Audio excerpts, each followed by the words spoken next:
আশরাফি সাহেব বক্তারা মাদ্রাসা করে ঠিক, বক্তাদের মাদ্রাসা পড়া হয় না। এই কথাটা আমার তীরের মতো লাগছিল ভিতরে। উনি বাংলাদেশের না, শুধু মিশর থেকে উনি পড়ালেখা করে আছে। বড় একজনের নাম বলতেছি না আমি, উনি আমার এক জায়গায় দাঁড় করাই বলছিল যে আশরাফি সাহেব মাদ্রাসা তো করবেন, কিন্তু প্রায় বক্তাদের মাদ্রাসা পড়া হয় না। এটা আমার ভিতরে একটা ধাক্কা লাগছে, কেন হবে না, কেন পড়া হবে না। এই জন্য আমার এখানে আমার প্রতিটা শিক্ষকদেরকে আমি প্রায় সময় নসিহত করি, আমি আপনাদেরকে দিয়ে কোনোদিন কালেকশন করাই না, আমি আপনাদেরকে দিয়ে ভিক্ষা করাই না, বাস চান্দা করাই না, চাল চান্দা করাই না, দান চান্দা করাই না, কালেকশন করাই না। ভিক্ষা করলে আমি করব, কিন্তু আপনাদের কাজ হইল পড়ানো। কারণ একটা গার্জেন ছাত্র দিছে, তার আশা হলো এখান থেকে এসে পড়ালেখা করবো। আমি তো আমার তো তার চান্দা করালে পাঠাইছে, ভিক্ষা আমি করব, কিন্তু আমি কোনো ছাত্রকে উস্তাদকে ভিক্ষা করতে দিব না। এই জন্য আমার মাদ্রাসাতে আমি জাকাতের টাকা অনেক সময় নিই না। 4-8-10 জন আছে একেবারে এতিম, মা নাই বাপ নাই, ওই মাঝে মধ্যে আইলে আমি শুধু আলাদা করি তাদেরকে, তাও তাদেরকে খানা খরচ আমি দিই না, কারণ এই জাকাতের টাকা আমি তাদেরকে খাওয়াইও না। এই কয়েকজনে যারা টাকা দেয় এদের জন্য পাঞ্জাবি বানাই দিই, যারা এতিম আছে এদের জন্য পাঞ্জাবির টাকা, যেমন কদিন আগে একজনে 3000 দিছে, আরেকজনের 2000 দিছে, এরকমভাবে যারা দেয় আমি এই ছাত্রগুলারে আলাদা করি করে তাদের জন্য পাঞ্জাবি, তাদের লেখাপড়ার খরচ এগুলা চালাই। কিন্তু এখানে আমি জাকাতের টাকা আমি খাওয়াই না। করে কেন খাওয়াই না? এই লিল্লাহ সদকার টাকা যখন আসে এগুলা খাইলে কলব মেরা জায়গা। এতিমদের জন্য তো ভিন্ন মাসালা, কিন্তু আমার কাছে একজনের অবস্থান ভালো, হ্যাঁ কেন জাকাত সদকা খাইবে, কেন খাইবে? আমি আমার নিজের সন্তানদেরও মরার খাবার খাওয়াই না, যে কেউ মারা গেছে খাবার নিয়ে আছে, আমি আমার বাচ্চাগুলোর আমি খাওয়াই না, না করে দিচ্ছি সাবধান। এগুলোর থেকে জেহান শক্তি কমে যায়, দিল মরা যায়। এই জন্য এগুলা মাথায় রাখতে হবে। ভিক্ষা আমি করলাম, কিন্তু তোমাদেরকে দিয়ে ভিক্ষা করাইতাম না ইনশাআল্লাহ। আমি মাদ্রাসার মাহফিল করাই 15 লক্ষ, মানে গোটা বাংলাদেশের শ্রেষ্ঠ হাফেজ যারা, এরা এখানে বসা। এটা কত বড় কপাল। এটা তোমাদের যেমন কপাল ভালো, আমি মনে করি আমারও কপাল ভালো। আমি কিভাবে আল্লাহর শুকরিয়া আদায় করবো বুঝতে পারতেছি না, যে আজকে বাংলাদেশের শ্রেষ্ঠ হাফেজরা আমাদের পাশে বসা। এদেরকে আনার জন্য বছরকে বছর ডেট পাওয়া যায় না, যাদেরকে পাওয়া যায় না। অনেক মাদ্রাসার মুহতামিমরা আমার কাছে ফোন দেয় যে একটা ডেট হাফেজ নাজমুস সাকিবের, হাফেজ জাকারিয়ার, তালহার, এদের একটা ডেট পাওয়া যাবে কিনা, আপনার সাথে ভালো সম্পর্ক, এরকম অনেক জায়গার থেকে রিকোয়েস্ট করে এদের একটা ডেট পাওয়ার জন্য। আর আমার কপাল কত ভালো, তোমাদের কপাল কত ভালো, যা আমরা এখানে দাওয়াত ছাড়াই তারা আসে। আলহামদুলিল্লাহ, এটা আমি আমার ভাগ্য বলতেছি যে আমি আমার কোনো একটা আমল আল্লাহর কাছে হয়তো বা কবুল হয়েছে, এই জন্য এই সমস্ত হাফেজরা আমার মাদ্রাসাতে এমনিতেই আসে। এটা তো তোমাদের খুশির খবর না, এটা তো বিশাল এক খুশি হওয়ার কথা, যাদেরকে আমরা এমনি পাইতেছি। এখানে যারা আসছে আমি সবার নামগুলো জানি না, এক জাগ হাফেজ আসছে যারা বিশ্ব সেরা হাফেজ, প্রত্যেকটা দেশে তারা চ্যাম্পিয়ন। যেখানে কোরআন নাজিল হয়েছে সেই মক্কাকে পর্যন্ত তারা পিছে বেলায় বাংলাদেশের পতাকা তুলে ধরছে। বাবা যায়, বাংলাদেশের এই হাফেজরা গোটা বিশ্ব কাঁপায়া দিচ্ছে। আমাদের বাংলাদেশের যারা বাংলাদেশের অর্জন করছে, বাংলাদেশের পুরস্কার আনছে বিভিন্ন দেশ থেকে, আমি মনে করি বাংলাদেশের সম্মান আর ইজ্জত যদি কেউ ধরে রাখে এটা হলো বাংলাদেশের হাফেজরা। এটা আমাদের স্বীকার করা দরকার। উচিত ছিল বাংলাদেশের রাষ্ট্র তাদেরকে রাষ্ট্রীয় সম্মান দেওয়া। এরা আমাদের জন্য একটা হীরার টুকরা, বারবার বাংলাদেশের লাল সবুজের পতাকা বহির্বিশ্বে তুলে ধরতেছে। তো আমি মনে করি এটা আমার কপাল ভালো যে আমার প্রতিষ্ঠান, এই প্রতিষ্ঠানের বয়স বেশি না, সর্বোচ্চ 2 বছর। এই 2 বছরের ভিতরে বাংলাদেশের উল্লেখযোগ্য উলামায়ে কেরাম এখানে আসছে। আলহামদুলিল্লাহ। এই আবির সাহেব হুজুর, আপনার ঘাটতি আছে, পোলামান কথা বলতেছে। বাংলাদেশের উল্লেখযোগ্য উলামায়ে কেরাম এখানে পাড়া দিচ্ছে। তো তোমাদের এতক্ষণ যে তারা নসিহত করলো যে এই মাদ্রাসার বয়স মাত্র 2 বছর, এরা ফাইবা প্রতিদিন পাওয়া যাব না, আগামী কালকে আসবো তারা, হ্যাঁ কথা হয় না, তাহলে এদের কদর করা দরকার না? এই যে তেলাওয়াতগুলো শুনছ, একটা সময় তোমরাও এই জায়গায় বসতে হবে, এরকম অবস্থান তৈরি করতে হইব কিনা? নাজমুস সাকিব কি একদিনে হয়ে গেছে? কথা হয় না, বলো একদিনে হয়ে গেছে? হাফেজ জাকারি একদিনে হয়ে গেছে? হাফেজ তালহারা একদিনে হয়ে গেছে? এরাও তোমাদের মতো মেহনত করছে। মেহনত করতে করতে করতে একটা পর্যায়ে আল্লাহ তাআলা আজকে সারা বিশ্বে চমকায় দিছে, যাদের নাম শুনলে হাজার হাজার মানুষ একত্রিত হয়। আমরা যদি এটা প্রচার প্রসার করতাম, এই মাদ্রাসায় জায়গা নিত, আজকে জায়গা নিত না। আমি ইচ্ছাকৃতভাবেই আমি এটা প্রচার প্রসার করি নাই, কারণ আমার ধারণা হলো শুধু ছাত্রদের জন্য তারা আসছে, এখানে আমার আম পাবলিকের দরকার নেই। এই জন্য আমি ইচ্ছা করি প্রচার প্রসার করি নাই, শুধু তোমাদেরকে যেন তারা নসিহত করে এবং তোমাদেরকে তেলাওয়াত করে শোনায়, তোমরা যেন এদের কাছ থেকে মানে আগ্রহটা তৈরি হয়। এই জন্য আমি তোমাদেরকে এতটুকুই নসিহত করব যে নাজমুস সাকিব হওয়ার চেষ্টা করো, হাফেজ জাকারিয়া হওয়ার চেষ্টা করো, হাফেজ তালহা হওয়ার চেষ্টা করো। পারবো তো ইনশাআল্লাহ? মেহনত ছাড়া মেহনত করতে দিব। একটা নাজমুস সাকিব হইতে গিয়া এর পিছনের দিকে একটু তাকায় দেখো কি পরিমাণ পরিশ্রম করছে, কি পরিমাণ পরিশ্রম করছে। এই জন্য আমি প্রায় সময় তোমাদেরকে বলি যে বন্দার চেষ্টা যেখানে শেষ, আল্লাহর সাহায্য সেখান থেকে শুরু। এই জন্য আমার চেষ্টা আমার চালায় যেতে হবে। চেষ্টা যে করছে সে সফলতা অর্জন করছে, এটা বাস্তব। পৃথিবীতে যারা সফল হয়েছে এরা কি আসমান থেকে পড়ছে? এরা উইরায় পড়ে নাই, এরা মেহনত করছে। মেহনত করার কারণে আল্লাহ তাআলা সফলতা দান করছে। এই জন্য এখানে অনেক নাজমুস সাকিব হওয়ার সম্ভাবনা আছে, এখানে অনেক হাফেজ জাকারিয়া হওয়ার সম্ভাবনা আছে, কিন্তু এদের পিছনের ইতিহাসগুলো তোমাদের জানা দরকার। কিভাবে তারা নাজমুস সাকিব হয়েছে, কিভাবে জাকারিয়া হয়েছে, এগুলো জানা দরকার আছে নি? এই জন্য মেহনত করতে হবে। এরাও কিন্তু কোটিপতি বাবার ছেলে না, কিন্তু যে বাবার বাহিরে ব্যবসা আছে এমন না। তোমাদের মতো গরিব সন্তান, গরিব ঘরের ছেলে ছিল, মধ্যবিত্ত ফ্যামিলির ছিল। আজকে দেখো তাদের সাথে বৈশা থাকার জন্য কত শিল্পপতিরে বসে থাকে, একটু তাদের সহবত নেওয়ার জন্য। কেন? কোরআন ভিতরে ঢুকাইছে, সারা বিশ্ব আল্লাহ চমকাই দিচ্ছে। এই জন্য আমি তোমাদেরকে বলি, এখানে প্রত্যেকটা ছাত্রদের যারা মা বাবা আছে, অনেক বাবারা অনেক কষ্ট করে উপার্জন করে তোমাদের পড়ালেখার খরচ দেয়। তোমাদের মা বাবার সাথে যেন গাদ্দারি না হয়, মা বাবার এই টাকাটা যেন কাজে লাগে। এরা কিন্তু অনেক স্বপ্ন নিয়ে ঘরে বসে রয়েছে যে আমার ছেলে হাফেজ হবে, আমার ছেলে আলেম হবে, এরকম অনেক স্বপ্ন দেখতেছে। যদি মা বাবার স্বপ্নটাকে তোমরা ভেঙে দাও, দুনিয়া তো লাঞ্ছিত হইবা, পরকালেও লাঞ্ছিত হইবা। যেন মা বাবার সাথে যেন ধোঁকাবাজি আমরা না করি। অনেক ছাত্ররা আছে কিন্তু আমার কথাগুলি বুঝতেছো, কারণ তোমাদের বুঝার অনেকের এখানে বয়স হয়েছে। অনেক কষ্ট করে অনেক মা বাপ দেখছি, অনেকে অটো নিয়ে আসে, সারাদিন অটো চালায়, বিকালবেলায় সন্তানদের দিকে যায়। এরপরে দেখা যায় অনেকে পকেটে করে কিছু মজা টজা নিয়ে আসে, আইনা বাচ্চার হাতে দেয়, আবার তাকায় যে আমার বাচ্চা খাইতেছে। এই যে একটা মানে সারাদিন পরিশ্রম করে আইসা তোমার দিকে তাকায়া তার সমস্ত কষ্ট শেষ, সব ভুলে যায়। তুমি যদি এই জায়গাতে ধোঁকাবাজিটা করো মা বাবার সাথে, কি পরিমাণ কষ্ট পাইব। তারা এই কষ্টটা তোমাকে বুঝাইতে দেয় না। সারাদিন যে কষ্ট করে এটা তোমাকে বুঝাইতে দেয় না। তোমার ভালো একটা জামা কিনা দেয়, তোমার একটা ভালো ব্যবস্থা করে দেয়, যেন তুমি কোনোভাবেই তাদের কষ্টটা না বুঝো, তোমার পড়ালেখা দিচ্ছে। এই জন্য আমি আমার ছাত্র যারা আছো, আমি তোমাদেরকে নসিহত করি। আমার বাবাও কিন্তু শিল্পপতি না, আমার বাবা একজন কৃষক, হয়তো আগে ব্যবসা করতো, আমার বাবা ছোটোখাটো ব্যবসা আর কৃষি করতো। তা আমি তো বড় লোকের ছেলে না। আমাদেরকে মাদ্রাসা দিচ্ছে, আমার বাবা কষ্ট করে পড়াইছে।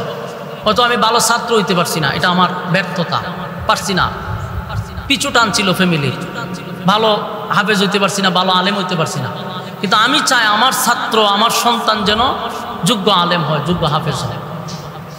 কারণ আমাদের যুগটা ছিল একরকম, তোমাদের যুগটা আরেক রকম। যেমন এই যুগ হলো নাজমুস সাকিব, তোমাদের উপরে সিলিং আছে, ফ্যান আছে, কারেন্ট গেলে আবার তোমাদের লাইটের ব্যবস্থা আছে। আমরা হারিকেন ধরাইয়া পড়ছি, 5 টাকা দিয়া চান্দা কইরা এরপরে হারিকেনের কেরাসিন আমরা ইয়ে করতাম কইরা, ওই গ্রুপ হইয়া মাঝখানে হারিকেন থাকতো। আমরা এই হারিকেন তো আমাদের ফুল আমার অনেক চিনি না, এখনের প্রজন্ম যারা এই হারিকেন যে কি এটি অনেকে চিনে না। আগামী তো মোমবাতিও বুঝলা লেব, এই যুগ নাই তোমাদের। আর এখন কারেন্ট গেলে অটোমেটিক বাতি চলে, ফ্যান তো দূরের কথা, এই হারিকেন মুছার আবার রুটিন আছে, আজকে মুখে মুছবো, কালকে মুখে মুছবো, এটি মুছতেই তো আমাদের মুচ্চা ফিটিং ফাটিং করে তেল বইরে পরে ঠিকঠাক করে দিতে। এই যুগ আমরা ফাইরে আইছি, আর তোমরা এখন কত সুখ। হ্যাঁ, কারেন্ট গেলে সাথে বাতি চলে যায়। এরপরে কি সুন্দর পরিবেশ। এরপরে দেখো আমার এই যেখানে নাজমুল সাকিব আমরা যে ব্যবস্থা করছি, ঘরের ভিতরে প্রস্রাব বাথরুমখানা গোসলখানা, এই যে আমার এখানেই সাথে মানে রাত্রের বেলা কোনো ছাত্র বাহিরে যেতে হবে না। আমি এমন সুন্দর করে করছি, টাইলস মাইলস করে এত সুন্দর করে পরিবেশ করছি। আর আমরা মাদ্রাসার থেকে ও রাত্রের বেলা অনেক দূর গিয়ে বাথরুম করতে হতো, ভয়ে অনেক সময় বাথরুম আটকায় রাখতেছি। ওই আরেকটারে গুনতে ঠেলায় তুলনা তো ভাই আসলাম আমার সাথে বাথরুম যাইল, হ্যাঁ না গেলে তো খবর হয়ে গেছে আমাদের। এই জন্য আমরা এমন একটা সময় গেছে। আর এখন ঘরের ভিতরে বাতি জ্বালাইয়া বাথরুমে যাও, কি সুন্দর সিস্টেম। এরপরে যদি তোমরা পড়তে না পারো তোমাদের ব্যর্থতা। এই মাদ্রাসা বয়স মাত্র 2 বছর। আলহামদুলিল্লাহ তোমাদের দোয়ায়, দেশবাসীর দোয়ায়, ভালোবাসায় আজকে 3টা ভবন এখানে দাঁড়ায় আছে।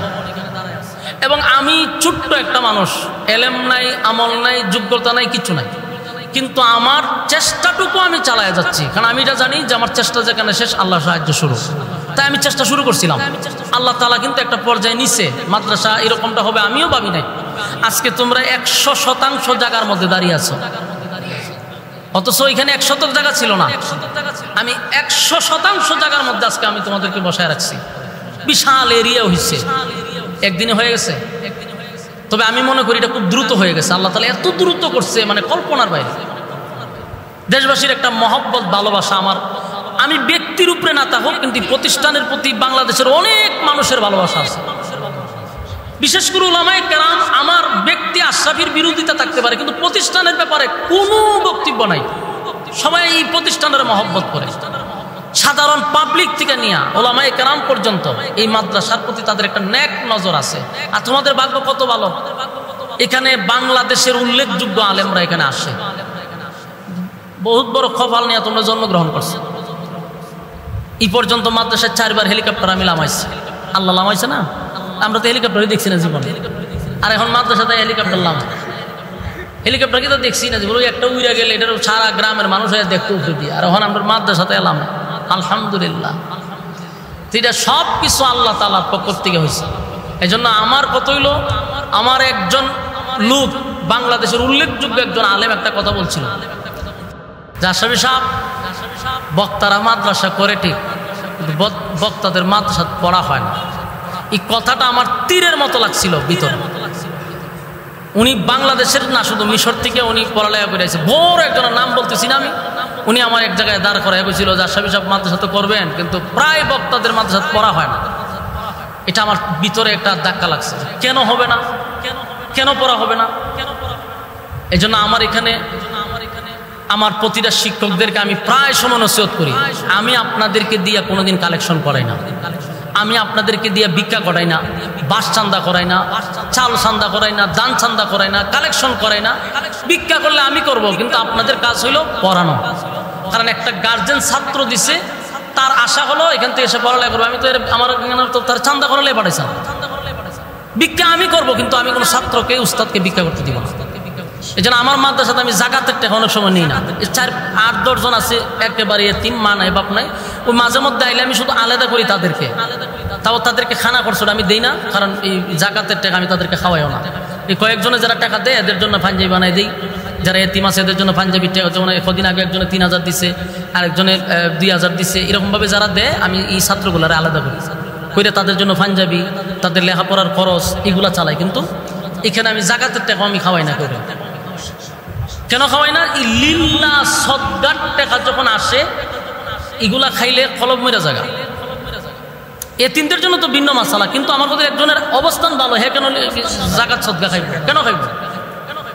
আমি আমার নিজের সন্তানদেরও মরার খাবার খাওয়াই না, যে কেউ মারা গেছে খাবার নিয়ে আছে আমি আমার বাচ্চাগুলোর আমি খাওয়াই না, না করে দিচ্ছি সাবধান। এগুলোর থেকে জেহান শক্তি কমে যায়, দিল মরা যায়। এই জন্য এগুলা মাথায় রাখতে হবে। ভিক্ষা আমি করলাম, কিন্তু তোমাদেরকে দিয়ে ভিক্ষা করাইতাম না ইনশাআল্লাহ। আমি মাদ্রাসার মাহফিল করাই 15 লক্ষ 16 লক্ষ টাকা খরচ করি, 16টা টাকা আমি কালেকশন করি না। একান্ত আমার অনেক বক্তব্য আছে, প্রবাসে থাকে, বিদেশে থাকে, আমার বক্তব্য আছে, আমার মহব্বত করে এরা দেয় না, যে এমনটা না, অস্বীকার করা যাবে না। জেনারেটারের লেগে একজন আমার 1 লাখ টাকা দিছে, আরেকজন 50,000 টাকা দিছে, দেয় না কেন? দেয়। আমার মৌলিবাজারের একজন আমেরিকা প্রবাসী এই ঘরটা করার সময় উনি 2 লক্ষ টাকা দিছে, এরকম দেয়। কিন্তু জাকাত ফেতরা এই টাকাগুলি আমি ছাত্রদেরকে খাওয়াই না। তাহলে এই টাকাগুলো যে দেখি করি, ওই যেগুলো পাঞ্জাবি নেই পাঞ্জাবি কিনা দিই। অনেকের মাসে 1 টাকাও মানে মা বাপের দেয় না যে একটা বিস্কুট কিনা খাক, একটা চিপস কিনা খাক, বাচ্চা মানুষ তো। আমি এই ব্যবস্থাটা করি এরা যখন টাকাটা দেয়। কিন্তু খানার মধ্যে আমি এই সদগার টাকা ঢুকাই না। আমার পকেটের টাকা, আমার উস্তাদরা কেন সাক্ষী, প্রতি মাসে 1,70,000-এর উপরে যায় বোর্ডিং খরচ। এটা আমার গাড়িতে দিতে হয় এবং দ্বিতীয় এটা প্রত্যেক এই 2 বছরে 24 মাসে আপনার প্রায় 24 প্রায় ডাবল হয়, প্রায় 50-60 লক্ষ টাকা খালি আমার ড্যামার এসে যাইতেছে। 50 লক্ষ টাকা ড্যামার এসে যাইতেছে আমার বছর, প্রতি বছরে যায় 12 লাখ 14 লাখ 15 লাখ। এখন তো একটু কমছে, কিছু ছাত্ররা হালকা বেতনও দেয়, কেউ একবারই বেতন দেয় না, আবার কেউ দেয়। এইভাবেই চলতেছে মাদ্রাসা। আমার একটাই উদ্দেশ্য, পড়া হইতে হবে। পড়া যদি না হয়, আমার ওই যে কষ্টটা লাগছে যে মাদ্রাসা পড়া হয় না, এই জন্য পড়া হইতে হবে। আলহামদুলিল্লাহ নাজমুল সাকিব আছে কিনা, জাকারিয়া আছে, মাদ্রাসার বয়স হয়েছে না 2 বছর। আমি কুমিল্লায় প্রতিযোগিতা পাঠাইছি, 200 ছাত্রের মধ্যে আমার ছাত্র প্রতিযোগিতা নিয়েছে 1 নম্বর 2 নম্বর পুরস্কার। তো আমার কত পড়া হইতে হবে। শিক্ষকদেরকে বলছি সিসি ক্যামেরা আছে প্রত্যেক জায়গায় জায়গায়। আমি রাত্রে অনেক সময় ঘুমাই না, কিন্তু আমি সিসি ক্যামেরার মধ্যে ছায়া থাকি, কে কি করতেছে না করতেছে এটা আমি সব সময় যেখানে যাই এগুলো সব দেখি। পড়া হইতে হবে, এটা হলো আমার প্রথম কথা। আর আমি গার্জেনদেরকে বলবো, আমার অনেক সময় নাজমুল সাকিবরা তো আইছে, তোমরা তো দেখছো আমার পরিবেশটা, আমার রুচিটা একটু ভিন্ন। আমার টাকা নাই, যদি টাকা থাকতো এই মাদ্রাসা আমি কোথায় নিতাম, খালি টাকা পাইতেছি না। আল্লাহ যদি আমার আরো দিত, আমি মানুষের ধারণা পাল্টাই দিতাম, মাদ্রাসা কিভাবে হয় আমি দেখাই দিতাম, কিন্তু টাকা নাই। যেমন একটা মসজিদের দরকার প্রায় 3 কোটি টাকা দরকার, 1 টাকাও পকেটে নাই। স্বপ্ন তো আছে, আল্লাহ তাআলা যদি চায় হয়ে যেতে পারে, কারো দিলে যদি আল্লাহ এরকম অবস্থান তৈরি করে হয়ে যেতে পারে। তবে আমার স্বপ্ন আছে, একটা মসজিদ হবে, নান্দনিক মসজিদ হবে। আর মাদ্রাসার জন্য যা করা লাগে, 100 শতক জায়গা নিচে জায়গা পেলে আরো কিনবো, প্রয়োজনে 200 শতক জায়গা থাকবে। এই মাদ্রাসার দাওরায় হাদিস হবে আমি যদি বেঁচে থাকি ইনশাআল্লাহ। আমি যদি বেঁচে থাকি, আমার জন্য আল্লাহ হায়াতটুকু দিয়া যায়, এই মাদ্রাসার দাওরা হাদিস আমি করবো ইনশাআল্লাহ। এই স্বপ্ন নিয়েই কিন্তু জায়গা নেওয়া হচ্ছে। কত ক্রাইসিসে আছি, মানুষে মনে করে প্রোগ্রাম থেকে কত টাকা আনি, অথচ আমি ঋণ করে চলতে হয়। টাকা তো আনি ঠিক আছে, একদিকে আনি একদিকে দিতেছি, খরচ হইতেছে।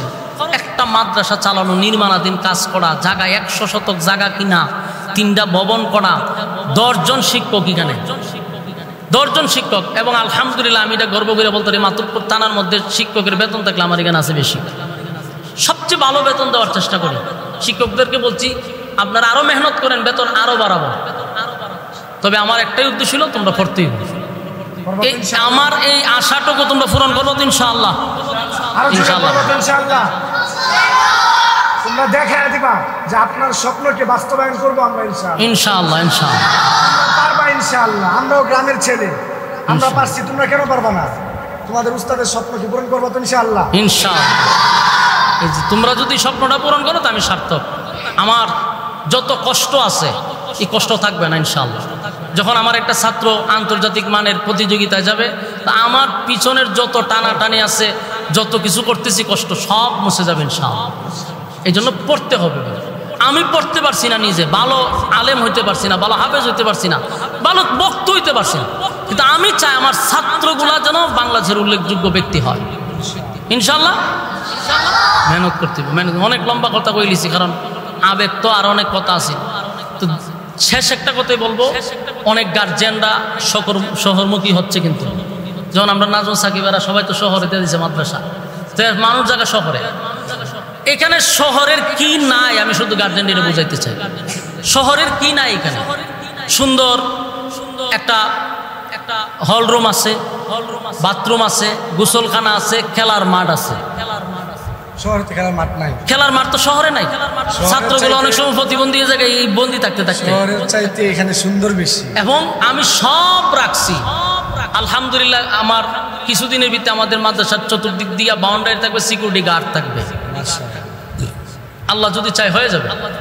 এই জন্য আমার মাদ্রাসার জন্য এখানে বাংলাদেশের বড় বড় হাফেজরা আছে, বিশ্বসেরা হাফেজরা আমার পাশে বসে, এদের সামনে এত লম্বা কথাও বলছি, কারণ কোরআনের হাফেজদের মূল্যায়ন করতে আমরা জানি না দিকে আজকে আমাদের দেশের এই অবস্থা।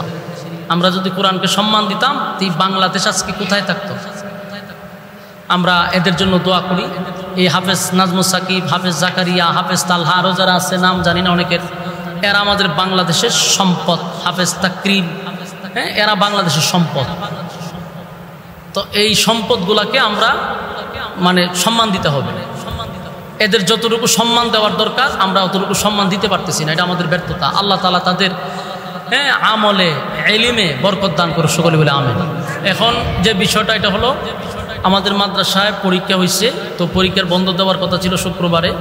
শুধু হাফেজ নাজমুস সাকিব, জাকারিয়ারা আসবে বলে আমরা এই বন্ধটা আজকে দিতে চাইতেছি, জানে তোমাদের সহবরটা তারা পায়। তো আমি আসলে অত্যন্ত নিজেরে অনেক ধন্য মনে করতেছি, কারণ আমার পাশে যারা বসা আছে এরা একটা কথাই বলছে যে বড় ভাইয়ের মাদ্রাসা, আমরা ছোট ভাইয়েরা এমনি আসবো। এটা আমার সবচেয়ে বড় পাওয়া। আমি আর কিছু চাই না, যে আমার এরা যে আমার এতটুকু সম্মান করে বড় হিসাবে, আমি এদেরকে ছোট ভাইয়ের মতো মহব্বত করি এবং যেভাবে আচরণ করি বোঝা যায় আমার আপন ভাই, এরকমভাবে আমি তাদের সাথে কথা বলি। তো আল্লাহ তাআলা এদেরও এই মেহনত, সব প্রত্যেকেরই মাদ্রাসা আছে ঢাকাতে, তোমাদের মতো আরও শত শত ছাত্ররা বিভিন্ন দেশ থেকে পর্যন্ত তাদের কাছে আসে পড়ার জন্য। ইন্ডিয়ার থেকে আসে, পাকিস্তান থেকে আসে, বিভিন্ন দেশ থেকে তাদের কাছে পড়ার জন্য আসে। আর এই সমস্ত শিক্ষকরা তোমাদের কাছে এসে বসে রয়েছে। আলহামদুলিল্লাহ বলা দরকার আছে না নাই? জোরে আলহামদুলিল্লাহ। আল্লাহ আমাদের বুঝার মানার তৌফিক দান করুক। এখন যারা পরীক্ষায় 1 নাম্বার, 2 নাম্বার, 3 নাম্বার হয়েছে, আমরা তাদেরকে পুরস্কার দিব। হাফেজ নাজমুস সাকিব, জাকারিয়া, তালহা, তারা তোমাদেরকে পুরস্কার দিবে। ভালো রেজাল্ট করতে হবে। এই যে পুরস্কারের ব্যবস্থা করছি, এর আগে আরও কয়েকবার পরীক্ষা হয়েছে, মোটামুটি আলহামদুলিল্লাহ যারা 1st, 2nd হয়েছে আমি তাদেরকে পুরস্কার দেওয়ার চেষ্টা করছি। এটা যা শুধু একটা উৎসাহিত হওয়া, তোমাদের মেহনত জন্য আরও বাড়ে। যারা পুরস্কার পাইবা না, আজকে তে শিক্ষা নিবা যে আজকে এতগুলা হাফেজের সামনে যাদেরকে পুরস্কার দেওয়া হয়েছে তারা কত সম্মানী, তাদের মা বাপ কত সম্মানী হয়েছে। আব্বারের সামনে